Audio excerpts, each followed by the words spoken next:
Fearless Fundraisers, I'm Dawn Lego. It's that time once again. Buckle up.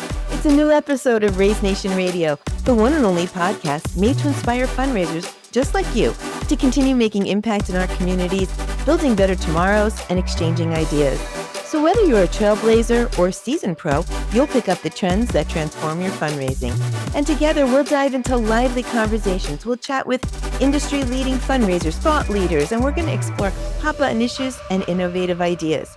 So stay with us for the next 30 minutes while we inspire you to embrace the future of fundraising. All right, let's get going. Welcome back, Raise Nation. We're so glad you're joining us again. Thank you for making the show just so popular. We're cresting on 150 episodes. I can't believe it.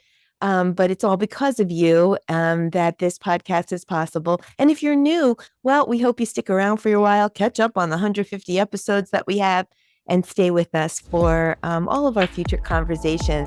But this is a very special episode of Raise Nation Radio. I get to chat with some of my colleagues, and it is June. So we all know what that means. It's Pride Month. So happy Pride out there. Yay.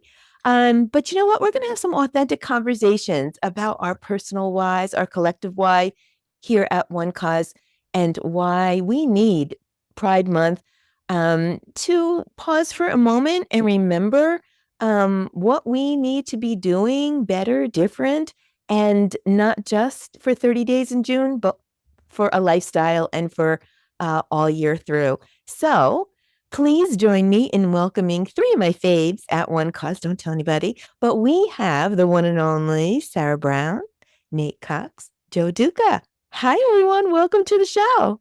Thank you. Thank you. Hello. Hello. All right. Well, that was barely an introduction, just your names. I mean, our audience wants to get to know all of you.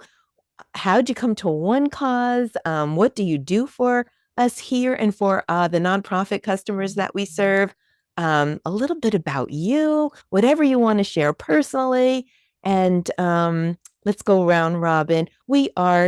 I don't know if this is even appropriate anymore, but we're still going to do it. Ladies first. Sarah, can we start with you? Please introduce yourself. Sure. I'm Sarah Browne. I am the product enablement director at OneCause. So, basically my job is just making sure everybody has what they need and the knowledge that they need about our amazing product in order to do their job, which is supporting our amazing nonprofits. Yeah. And how did you get to OneCause? Tell us a little bit about what you want to share in your personal life. Yeah, I've been at OneCause for 5.5 years. And honestly, I started doing this type of work, working for a software company that really helps nonprofits make money for their amazing missions, because it was kind of a natural progression for me. I started doing nonprofit work when I was a mom with young kids. And as my kids started getting older, I wanted to take a bigger chunk of my life to work on continuing that mission. I would say my biggest personal why is making the world a better place for my children. And this really just drives me in my personal life and in my professional life, which is a perfect fit because we have such a great mission at OneCause, and really just helping our nonprofits maximize their revenue so that they can go out and do the important part of that process, helping people. So that's me, and that's where I'm at. Yeah. And, if anybody knows you, you speak your truth. You're so authentically you, and you bring that every single day. I get to witness that. So I think what you just said is so defining of you. Thank you for sharing. All right, so now we're going to go in alpha order, but I'm a little alphabet challenged. J comes before N, right? So, Joe, everybody knows you because you're typically on our webinars, but now you're joining our podcast. We still want to get to know, not the bio part of, not the bios that we read. Let's learn a little bit more about Joe Duca. I first met OneCause as a customer back in 2010, I think. And used the software and loved it and joined the team kind of part-time in 2010 and then full-time in 2012. Like Sarah, I'd been working in nonprofit stuff. I started, my whole career's kind of been in nonprofit. Um, and I've just always gravitated to this mission of helping nonprofits do better. That's just who I am as a person. I like to help people excel, actualize themselves, grow and focus on whatever their mission is, whether it's personal or the mission of a nonprofit. So that's what brings me here. That's what keeps me here. And that's what excites me is just seeing people succeed and grow and do better than they did before. So Yeah, we seem to have this common theme here. We're all so dedicated to just leaving the world better than we yeah. came into it, right? And building better tomorrows together. And it really defines our culture for sure. So I'm not going to be surprised if Nate echoes everything that we're all feeling. So Nate, you're up. I mean, you've been on our podcast before. Everyone knows and loves you. But what would you like to share with us? Oh my gosh. I think this is my third Pride podcast done, which I just feel honored to be here and among the presence of Joe and Sarah. But I came to OneCause. I'm actually on my third year, which is incredible because it seems so much longer. Feels like I've been with OneCause forever. And I have been working in and volunteering with nonprofits my whole life. Specifically in the opera space. I went to college for music. So I have been volunteering for a few opera companies in St. Louis and Indianapolis. And I have been in the rainbow community. How old am I? 29, almost 30 years now. So I Wait, feel, that was a people and culture violation there. That's okay. We'll let it pass. We don't need to know your age, but thank you for sharing. I won't be sharing No. mine. And I nor I, Sarah. And that's okay. I just feel just blessed to be here. And I came to OneCause because there was an employee that was my mom's college roommate. And I know, right? Exactly. And I saw OneCause and I thought, oh my gosh, OneCause, they were BidPal before, and I had used BidPal at an organization that I had volunteered at. So made a few connections and was able to join the family. But just happy to be here again and spread the word. We really have a theme going on because I think I'm amongst a bunch of singers, right? Joe, I know you sing. You're in a men's quartet or men's choral group. Yep. Sarah, you've been on the stage. And Nate, you sing opera. So I'm going to have to leave this podcast because if you've ever heard me sing, that would be a problem. So I won't go there. But really, all of you sing and have a deep why. And that's pretty cool. So I feel honored. But we're going to jump right into it because we're having a little fun, a little camaraderie amongst colleagues. But I do want to get to Pride. I really do. So let's go here. We're talking a little bit about our why and how our why ties into maybe what you do to OneCause or how you came to OneCause. And then Pride holds a special place in your heart. So tie that together. Why does Pride hold a special place in your heart? And how does it tie into your why and OneCause? I'll let you noodle on that for a second if anyone wants to jump in, because I went right for the deep question. But I do want to have some open, candid, and authentic conversations about Pride. So who wants to take that? I can jump in. When you talk about Pride having a special place in the heart, I just think of Pride parades are just one of my favorite times of the year because of that energy, that love and joy, good music, just a lot of fun things that are happening there, which is similar to a lot of events that I've been to, a lot of fundraising events, right? There's just so much energy happening, so much excitement and hope going on in a fundraising space. But when I think of Pride parades and seeing the community, seeing families and kids having fun, seeing all those beautiful LGBTQ people who I know have each had their own journey and probably have had a lot of tough things that they've gone through to get to where they are. It's very inspiring to see everybody there and celebrating. And if you haven't marched at a pride parade, I've done that. It's so cool to walk down the street and have so much love and joy around you at all times. It's such a worthwhile thing to do. If you haven't done it, just find a group to march with. My best friend Dan he's my age, but he's just been out a couple of years, and he's going to march for his first time this year. I'm just Oh, proud of him for doing that because it's going to be such a cool thing. He's trying to get his kids to come and cheer him on, but it's such a neat thing for him to be, becoming himself and really living in his happiness. And I think it's such a great place to do that. So that's what really holds a special place in my heart is the parades, the community, the festivities. the day of love. Uh-huh. Yeah. Yeah. Sarah, Nate, anything else to add to that? Yeah, oh, Nate, did you want to go? I don't want to cut you off. Yeah, I just echoing that. I think for me as an ally, right? For me as an ally, pride has been a very special thing for me for many years.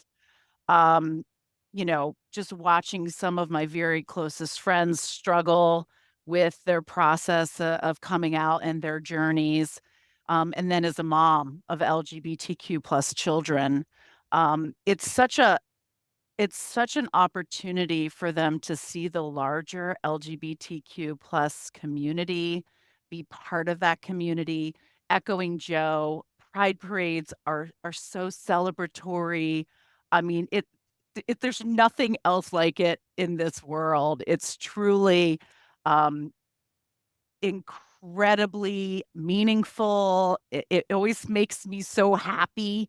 I've also marched, but I've attended as well. And I love both of those experiences, being the ones who cheer people on as they're marching, as well as being a marcher with some of my dear friends and family members. And it just goes to this larger love and acceptance message that I think really ties into not only our company, but why our company does what it does for nonprofits, right? The missions about helping people and loving people and accepting people for who they are and where they are in life. So yeah, that's why it's one of the special months for me. Okay, you're inspiring me, guys. I have to admit I have not been or marched in a pride parade, but I'm gonna have to get to one because I didn't realize there was just so much love and happiness and excitement You're at so these close prides. to one of the biggest ones in the world. In Come New to York, yes, City. I will, Sarah. It was that an invitation? It sounded like one. My two Come. colleagues just heard that. Um, Don, you and need to put on one of the free mom hugs shirts so that everyone you walk by will just want to hug you because it's oh, really? So wait, what is that? You wear a free what do you do? free mom hugs. So like people who've been, disowned by their parents, who are disconnected from their parents, who just have somebody that they can come up to and hug is it's amazing. No, wait, you're kidding me. That really happens? Yeah, Yeah. yeah. Oh, Yeah, wow. I want to give out free hugs. yeah. You would be great. Yeah, you'd do great at it. Okay. All right. Because I was going to ask, how do we celebrate? So there's tip number one. But Nate, I think we want to hear from you too. Why does pride hold a special place in your heart? How does it connect to your why and everything that you do at OneCause? Oh my gosh. I have been very blessed to have accepting family. I know that not a lot of people can say that. And it's funny because I've talked on this for a couple of years now, and the more that I think about it, and the more I listen, to someone like Sarah and Joe, um, I have celebrated so much pride up until this moment every year and celebrating myself. And I feel like I'm at a turning point, and maybe you guys can comment on this too, where I want to start uplifting other people and not just celebrating myself, where I have had so many blessings when it comes to, finding friends and family and teachers and OneCause who are fully accepting of who I am and I can be myself. But I think that commenting more on being there at Pride and seeing younger people who may not have had the same experience gives me the opportunity to give back. And I think that ties into OneCause as well. I sign a lot of my emails as fundraising ally, your fundraising ally. So I try and tie it in as much as I can. As you know, I'm not just here as the gay person or queer person. I'm here as also an ally to those people that may be struggling, and our nonprofits as well, who are kind of reaching out to us for some assistance or uplifting in their fundraising. So I don't know, maybe I'm turning a little corner or just maybe reflecting a little bit more on it this year. Um, if that makes any sense. Yeah, no, I think it makes sense because everyone is in a journey, and wherever you are in your journey, it's okay as long as you keep moving forward and progressing, in my opinion. That's just my take. It's okay wherever you are, and just be on a journey. That kind of leads me to a question that I hope you guys can help me with. And probably would be good to get, just get out there in the wild. If you're a non-LGBTQ ally, how can you best support the Pride community in the workplace, outside the workplace? How can you just be a good ally and be supportive? Because I think sometimes we don't do anything because we don't know what to do, or don't say anything because we don't know what to say. So can you help? Who can help? Any takers? Well, I am an ally, so I have certainly my own ideas, but I would love to hear from Nate and Joe, because I think their personal experience could really could be really impactful outside of me just being like love, accept, honor preferred names, preferred pronouns. Don't question any of that, right? Just Mhm. know that your colleague, your friend, your family member knows themselves better than you know them, and accept them when they tell you what they need from you, Or ask them, what do they need or from you? ask them. Yeah, that's I good was going to say, advice. I think that's so important, Sarah. And asking questions to me is number one. Just being genuinely curious about situations. Because if you meet someone like myself, who, if someone asked me a question about the community or about where I am in my journey or my sexuality or how do I celebrate Pride, and maybe how could they celebrate Pride as well? How could they join? Because it's such a fun community to be a part of. Those are just genuine questions that I really appreciate. And I think I found a lot of success in just genuine communication as well, just talking about it, at least having the conversation and making friends with people that you may or may not know a lot about. For example, if you don't have a trans friend, maybe asking someone within the community about that type of, that person, or talking about Pride and asking questions about it is like very first step for me. And then getting involved for me is number two, like very important. Get involved in your community. Volunteer at an LGBTQ plus center. We have a lot of organizations that we partner with. Start doing your research and really get your feet wet, I think is super important. A pride parade is a great way to go meet new people and celebrate and learn. Because for me, I'm still learning. Just because I'm gay and I get to celebrate every year, and I have been doing it for a long time. I'm still learning about how to talk to people in the best way, or what to do at Pride, and how to do it with the people that are continuing to grow, with the allies as well. Our community is continuing to grow. So um, that was a long-winded answer. No, it was good. Thank you. Joe, anything to add? Yeah, I'm gonna date myself, like they did. I grew up in the 70s and 80s and came out in the 90s, and that was a time where it was very lonely and confusing and scared, and there wasn't a lot of representation out there.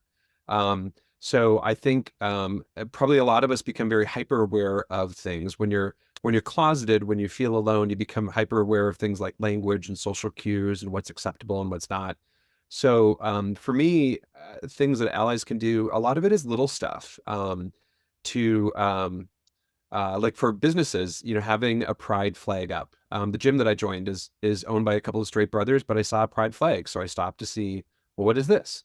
And just found that they were just really friendly, and it was a great gym. But it's having a pride flag up all year round, or a poster or a sticker that somebody walks by and says that's a rainbow sticker. This must be a friendly place. Pronouns, putting, if you're in HR or even in leadership, listing your pronouns is such a shockingly simple thing that makes people stop. They notice it. My friend Dan, that's marching in the parade, he got contacted by an old friend from Christian college on Facebook and noticed the guy had his pronouns listed in his name and went, huh, okay, maybe this is somebody that's safe to talk to then. So it's little things like that. It's that if you're doing marketing for events or for anything, having a same-sex couple mixed into your group makes people say, oh, this is a place where Oh, yeah. such a simple thing that some people will think of as virtue signaling in a negative way, but it's just simply saying, this is a safe place. You're accepted here. We're accepting everybody here. And you see yourself represented. And so that's what makes you feel comfortable, to kind of be a nomad and move to those places and those people and those organizations that clearly make space for you. I think that's Yeah. I wish we had safe spaces for everyone that felt somewhat like marginalized, right? Like we need more safe spaces. Come on, guys, it's 2024, right? Like, but I love the little things. I love that, Joe. And I'm glad we're having this conversation because it's just not something that I would have thought of, right? To have a same-sex couple, seated with yeah. a table of 10. Why not? Like, why not? Why wouldn't we do that? So you see it in commercials all the time. It's not a big controversial thing. It's just like, here's two men cutting a cake. Okay, maybe that's a couple, maybe it's brothers. Who knows? But it's that who knows and who cares? Yeah. And I would immediately pick up on and say, oh, they're representing us. Okay, this is safe. Yeah. Wow, it's the little things, right? That makes a difference. That just makes hyper awareness. Yeah. Yeah. I love that. So what are we hopeful for? We're doing a lot of celebrating in the month of June. Hopefully that sustains us for the other 11 months so that we could be accepting and be kind and be aware, hyper focused, as you mentioned, Joe. So what are we hopeful for? What do you all personally like to see in and outside of the LGBTQ plus community, inside and out? Like what progress are we each hoping for? Well, I will say, just as being a mom, right, of a gay daughter, a transgender daughter, and non-binary child, the generation that they're in makes me really just hopeful for a space where it's not even a question. Like it's not even an effort to just accept people for who they are, no matter what their gender, sexuality, nationality. I mean, it's to them, it's weird that my generation, and I'm not going to date myself, but I'm closer to Joe than I am to Nate. Good way to put it. Just, has to put a little bit more effort into it, right? Like, it's becoming just so open and natural, and it warms my heart. It gives me hope for the future. When I see bad stories on television, it gives me something to remind myself that the younger generation are the generation of the future, and they've already made that change. I'm so proud of them, right? I have children around your children's ages, Sarah, right? And I see it in their generation, and that makes me so happy. It's so much different talking to my daughter versus talking to my mom, right? Like it's just it's beautiful. I think we can all learn from the rising generation for sure. So I'm proud of them, right? Yeah. They're doing it. They're doing it a little bit better than maybe our predecessors. So good for them. It should be a natural thing. Why Well, not? the predecessors are the ones that had to fight harder, right? Yeah. Like, Joe's generation and Nate's generation had to put a lot more fight and advocacy and work into it so that we could get to the point where the younger generation, is just there already. Yeah. Yeah. Joe, Nate, anything to add to that? Well said. I agree. I think hopefully the more exposure that we continue to get and the more that we focus on humanity and like Sarah said, just it'll get to a point where we can just not even think about it and that prejudgment dissipates and we can focus on how fun the rainbow community can be. Because I have so many friends that are like, they go to Pride for the first time and they're like, where have I been all my life? This has been spectacular and so much fun. And I'm going to do this every year because we really do know how to have a good time. So I'm hoping that that continues in that trend. And with a lot of advocacy and activism, it's sometimes one step forward, two steps back. And so I hope that this is going to continue. And Sarah, your kiddos give me hope that it's just going to be every day, and we can just then be humans instead of I'm the gay human. Right. Well, Sarah, that's just I know Sarah's kids. They're amazing in every way. So good job, mama, and good job to those kids. You got to let them know when we get off this podcast, Sarah. They're great kids. A couple of them just got accepted to college, right? And they're living their life as they should. So yeah, it's pretty exciting, pretty exciting to see. All right. So OneCause is going to be in the Indie Parade, right? Who's going? I guess us New Jersey, New Yorkers can't go. Nate, you're in Chicago. Joe, will you be at the Indie Parade? OneCause has a booth and all that stuff. Is that the parade you're going to? Yep. Very cool. Yeah. So I'm proud of OneCause. We will be there and handing out some fun things and doing some fun things. So that's all good stuff. So let's make this connection now. Let's tie it into what we do here.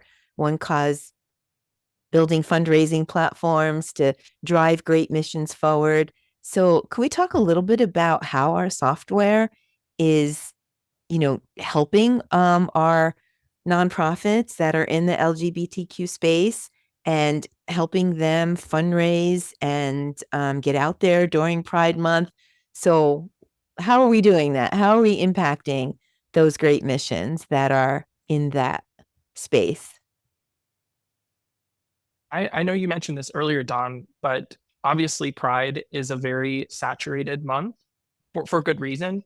And I think that with that, similar to other awareness months or celebratory months for, marginalized groups, the fundraising becomes very saturated and competitive almost. And so I think that our product, OneCause really sets these organizations apart because of how we make it so accessible for people to fundraise and donate.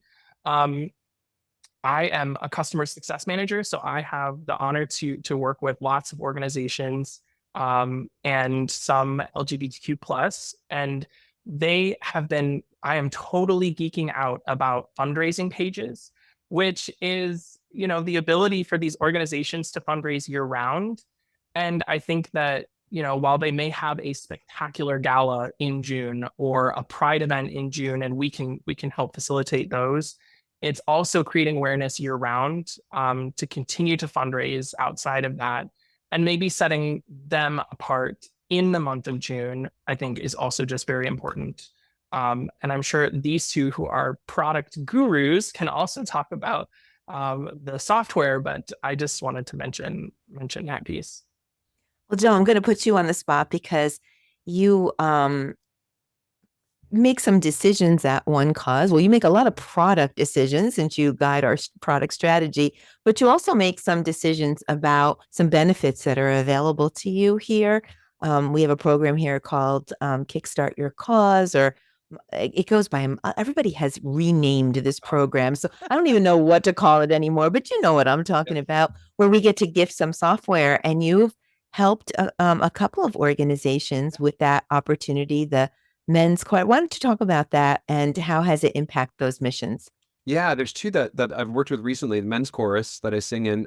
We used our donation pages that Nate was just talking about to do a competition to raise money. We had a big matching gift come in from some of our chorus brothers, and we wanted to double that. So we used that to do some competitive fundraising. But then another organization I work with is a smaller LGBTQ group that it does a gala each year. It's going to be our fourth one. We're like not at a place where we're big enough to do an auction yet, but we might try to do a raffle this year. We're just still small. But I love that the scalability of the product lets that group, I think they've used about 4 times the software about 4 times this year, because they've had roller skating parties and they've had Ooh. they've had a private dinner for like 20 big rollers at a steakhouse. So like really specific things where they can spin up a site and sell tickets and do donations for these small gatherings that are still a part of their fundraising, which normally they would need to find some way to do this. And because they have the software, it's flexible software for any kind of a get together. So it works well for that, as well as those fundraising pages that Nate was talking about working well for donations, for competitive donations. So I think just the scalability overall, being I able to, love those fundraising pages. That was brilliant, Joe. I wish I could take credit for that. That is not me. That is so cool. I love where it's going. Yeah. Yes. Yeah, me too. Yep.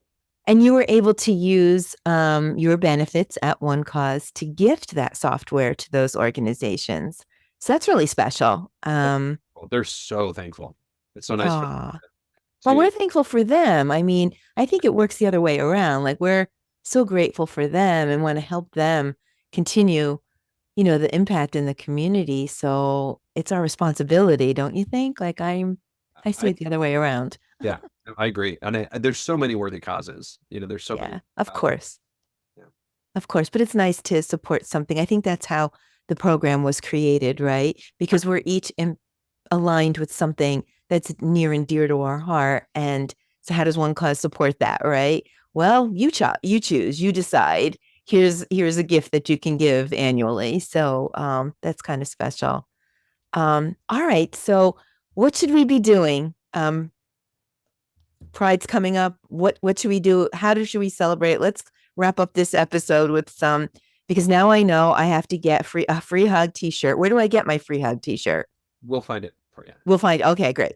Okay, so that's one tip. We're going to get a, free mom hug t-shirt. How else can people celebrate? Because, we don't want the month to come and go and it be a coulda, shoulda, woulda. So if you have any tips or ideas on how we could blend and integrate with each other and be one community instead of two separate communities, how can we celebrate? I'm going to lean into all of you. We have so many different voices here from so many different parts of the country. Help our world how to celebrate and what we need to be doing. Inside work, outside work, whatever you got, we'll take it. I know we talked a lot about pride parades and festivals, but I'm just going to bring it back to there because I'm thinking of my folks and coming out to my parents. And then when I got them to come to a pride parade for the first time, it just took them to a new place where they met all my friends. They had so much fun. It became a thing they talked about. They started inviting their friends to. They started showing up with coolers of food to feed everybody around us. It just became this thing that they would always look forward to. My mom would always be like, okay, we're planning this summer. When is Pride? We have to plan around that. It's such a great thing to bring someone in to show something that they would never normally go to and have them say, this is fun. Like, this is just a joyous thing. I want to be a part of this. So I would say, bring a friend when you're going to a drag show or to a pride parade or, just something. Bring a friend who maybe isn't, we think is going to have a good time, but maybe wouldn't do that on their own, and have them say, that was really fun. I am having a great time. My mind has been expanded. I have new things to do now. So attend yourself and bring a friend is what I'm hearing. Bring a friend. Okay. Anyone else? So I know you have a great time with you and your family and your extended family. during Pride? What are some things that you can give to our audience to think about? Well, one of the things that we're doing specifically this year is kind of trying to expand beyond the Pride Parade. Obviously, the Pride Parade is super fun, and we'll definitely be there. But we're also really fortunate being in New York City. There's a great community center called the Center, which is a lesbian, gay, bisexual, and transgender community center. It's got great programming. It's got an amazing library. It's just a really wonderful space. So we're going to be spending some time there. And I would just encourage, no matter where you are, to look for those types of spaces. I love Joe's recommendation of bringing a friend. I think that's just such a great suggestion. Just, pulling someone along with you, exposing them to a new part of life in a new community. I think that's a really wonderful idea. And I'm definitely gonna do that. Get out that Now. invite list. Yeah. Gotta Get out that, look at my invite go through that list. Rolodex, that digital Rolodex. Who's coming to a parade with me? Who doesn't love a parade? Exactly. Who doesn't love a parade? Exactly. All right, Nate, what's so going on in Chicago? Well, I will actually be at Pride in Indianapolis myself. I'm going to drive down. Hey, okay. And I will be manning the OneCause booth. And so I'm very, very excited. I really have to echo what Sarah and Joe both said. I think that staying curious, asking lots of questions. If you know someone that is maybe in the community, buddying up with them and just talking to them, I think, where do I go? Where do I go to Pride? Or maybe even looking it up. Where's the closest Pride parade? Getting there and just trying to celebrate it as much as you can. If anything, go for the food and stay for the people.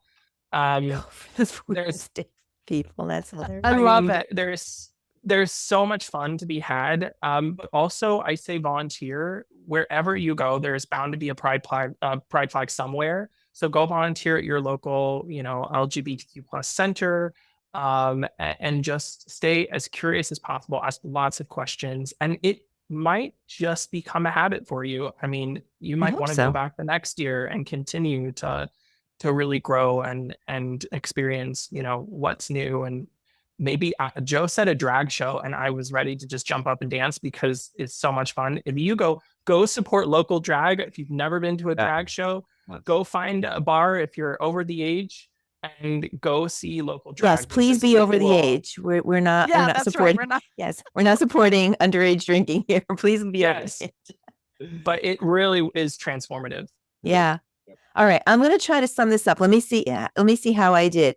So we are going to go to Pride parades. That's where it all starts. We're going to find some love t-shirts. We're going to find some t-shirts that have messaging on them. If it's a free hug, great. If a hug's not your thing, hey, OneCause has great Pride shirts, right? So wear some kind of messaging on your shirt. We're going to bring a friend for sure. We are going to keep just lines of communication open and, be curious, and being a good ally probably means being listening first and just asking, how can I help? How can I support you? How can I be your advocate? Because it's about them, not about you, right? So that's good. How'd I do? Did I get it right? And it seems like it all starts at a parade, which is super fun. How'd I do? Am I a good student? Good job. Good. Amazing. Good job. When in doubt, start with a parade. When in doubt, that's going to be our new tagline at OneCause. Right. When in doubt, start at a parade. It's good for life in general. Yeah. It doesn't have to be a pride thing. It's just all the way around good. Well, guys, you know what? Thank you so much. You lifted me up for sure. I think I have to get off this podcast and go Google, where all the pride parades are in New Jersey and New York. Sarah, hope to see you there. And you're just so much fun and so inspiring and brave. And I appreciate just the candid and authentic conversation, because really that's what we should be doing, right? So I really thank you a lot for that. And thank you for what you do every day so that we have the tools and support that we can empower missions that are in a space to further impact our community so that we can grow and, in all of our efforts. So thank you from just being a friend, and thank you for being a OneCauser. This was fun. I'm glad you joined us today. And Sarah, I need a Slack from you. Where am I meeting you? What parade am I going to? It sounds like fun. We maybe need to get a little group of us together. But to all our fearless fundraisers out there, hope you enjoyed today's episode and got to know a little bit about some of my colleagues and the culture here at OneCause, and that you feel really connected to us. We really appreciate you tuning in and enjoy the topic. And please tune in for a new episode release every Thursday at 12:30 p.m. That's Thursdays, 12:30 p.m. Eastern Time for all our new releases. And as I mentioned at the top of the show, we stream on 10 channels. We're everywhere. So really, you can follow us on the channel you like best, or catch us on YouTube or at onecause.com. That's where we have our shows as well. And when you follow us, you can get all the notifications about our new guests. And if you're a fundraiser, and especially if you're supporting the LGBTQ community and you would like a spotlight on our show, hit us up, hello@onecause.com. We'd love to feature your mission here and share your story. I would like to thank OneCause for making this episode possible. OneCause is driving the future of fundraising with easy-to-use digital fundraising solutions that help nonprofits connect with donors. Check it out, onecause.com. Please visit the resource tab. You will find a broad catalog of free content, and hopefully you can find it helpful for doing your fundraising. Huge shout out to Joe, Duca, Nate Cox, Sarah Browne for joining me today and just sharing a very authentic voice about a very fun topic, a very important topic. Thank you so much for being with us today, but we're going to go round robin. I need to ask any last words of inspiration for our audience. Sarah, can we start with you? Love and acceptance. Just going to leave it at that. Oh, yeah. Mic drop right there. Okay, Joe, you're up. Sarah and Nate kind of said it earlier. Someday we won't have to come out. We can just fall in love with people and we'll just be ourselves. That's all that matters. That's where we should get to. Wow. Powerful. We've had 2 mic drops. Nate, bring it home. I'm going to end it with a quote from Harvey Milk. And Harvey said, "How can people change their minds about us if they don't know who we are?" So be loud. Okay. Wow. Love it. Okay. There's nothing more to say. That's a wrap. Until next time, I'm Dawn Lego. This is Raise Nation Radio. Stay fearless out there.